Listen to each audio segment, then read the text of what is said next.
The salty ocean spray hit my face as I stood at the bowsprit of the ship, gazing into the endless expanse of the sea. Beside me, my best friend, Liam, shivered, pulling his jacket tighter despite the tropical climate of the Caribbean. "Are you sure about this, Jake?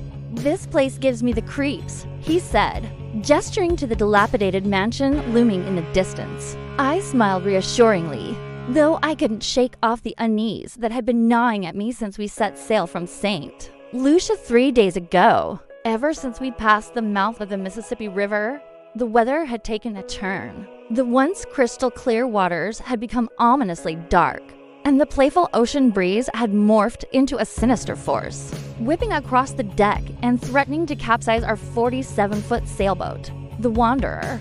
But it was this house that truly unsettled me.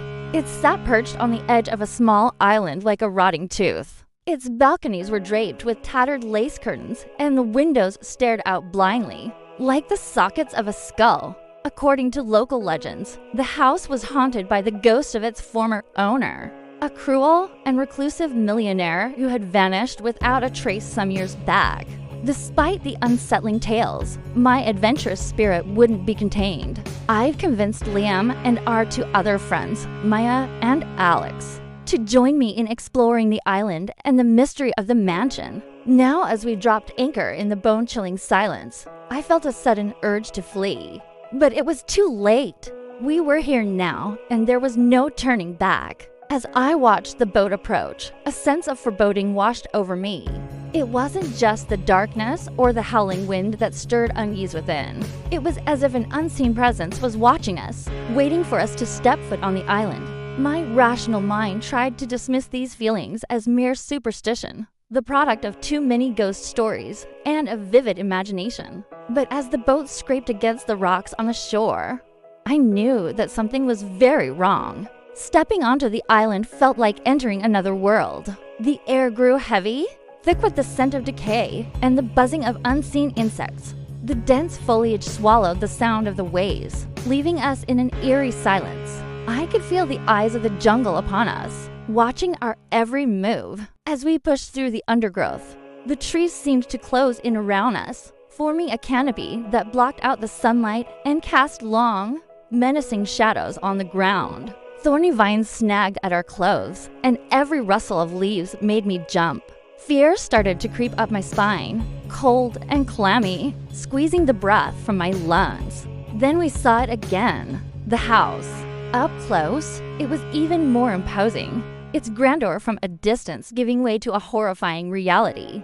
The paint was peeling, revealing bare wood that looked like rotting flesh. The windows were vacant eyes staring into our souls. When no one spoke, I cleared my throat, my voice sounding thin and reedy in the oppressive silence. "Anyone else feeling creeped out?" I asked, hoping my bravado would mask the fear that threatened to consume me. Liam swallowed hard. "Yeah, me too."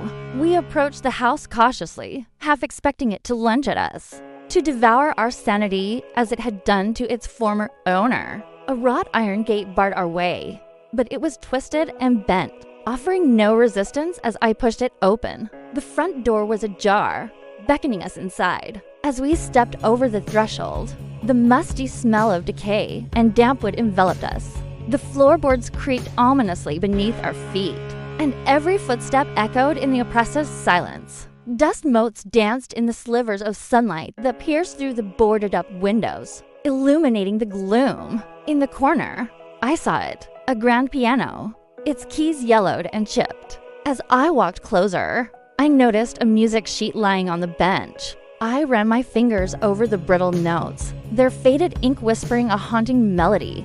Suddenly, a noise from above made me jump. A floorboard creaked rhythmically, like someone was walking back and forth above us. Then a door slammed shut, followed by the sound of heavy footsteps descending the stairs. My heart pounded in my chest, a drum solo of terror. "Did you hear that?" I whispered, my voice shaking.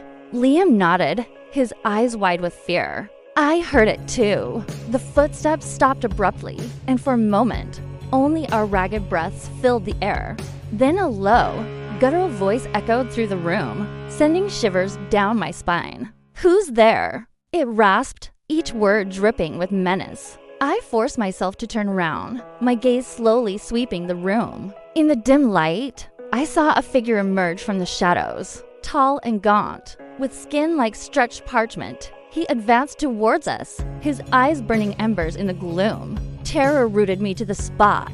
I wanted to scream, to run, but fear had frozen me, turned me to stone. The creature glided closer, and I could see the grotesque contortions of his face, the sunken eyes, the twisted grin that revealed teeth like yellowed fangs. He stopped in front of me, his hot, fetid breath washing over me.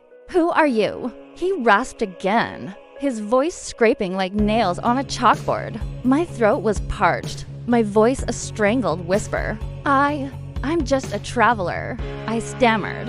His grin widened, revealing more teeth than should have been in a human mouth. "A traveler," he echoed, his eyes gleaming with a terrifying light. "What brings you to my house?" My mind raced, desperate for a way out of this nightmare. We just wanted to explore," I managed, hoping my lie would suffice. He took a step closer, and I could see the decay in his flesh, the stench of death clinging to him like a shroud. "Explore," he hissed, his voice laced with venomous amusement. "You shouldn't explore where you're not welcome." Panic surged through me. I had to get away. I turned to flee, but the creature was quicker. He grabbed my arm, his fingers like talons digging into my flesh. I screamed, thrashing wildly, trying to break free from his grasp.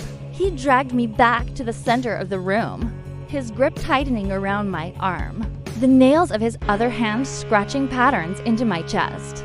"This house," he rasped, his eyes boring into mine, "holds many secrets. Secrets that are best left undisturbed." As I struggled against him, I caught sight of Liam and the others frozen in terror, their faces pale as death in the gloom. The creature's eyes flashed with triumph. "You shouldn't have come here," he hissed, his voice a sibilant whisper.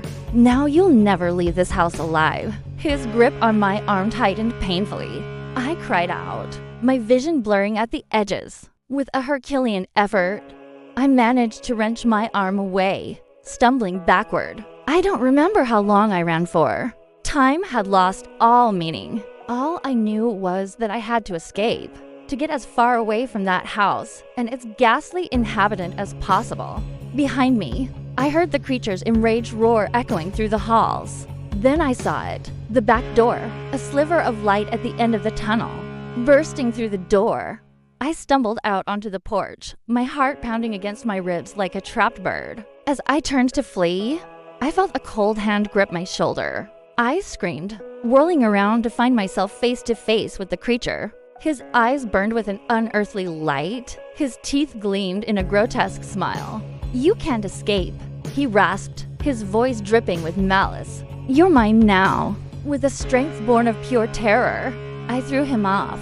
I scrambled back, tripping over the uneven ground. As I fell, I saw the glint of metal in the creature's hand. A knife, long and wicked, glistened in the dim light. Adrenaline surging through me, I rolled away, my hands scrabbling for purchase on the rough ground. The creature advanced, his eyes gleaming with a terrifying light. "There's nowhere to go," he hissed. "Nowhere to hide."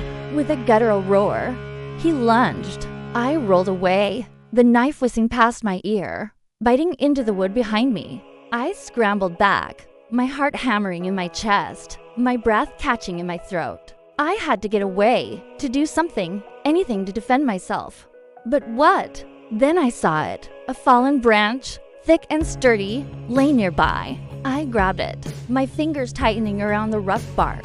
As the creature advanced, his eyes gleaming with predatory hunger, I swung the branch, connecting with a sickening thud on his shoulder. He howled in pain, staggering back, momentarily stunned. Taking my chance, I ran, crashing through the undergrowth, the sound of the creature's enraged roars spurring me onward. I didn't stop running until I reached the beach, collapsing on the sand, gasping for breath, my muscles screaming in protest. Behind me, I heard the sound of crashing footsteps as the creature emerged from the trees.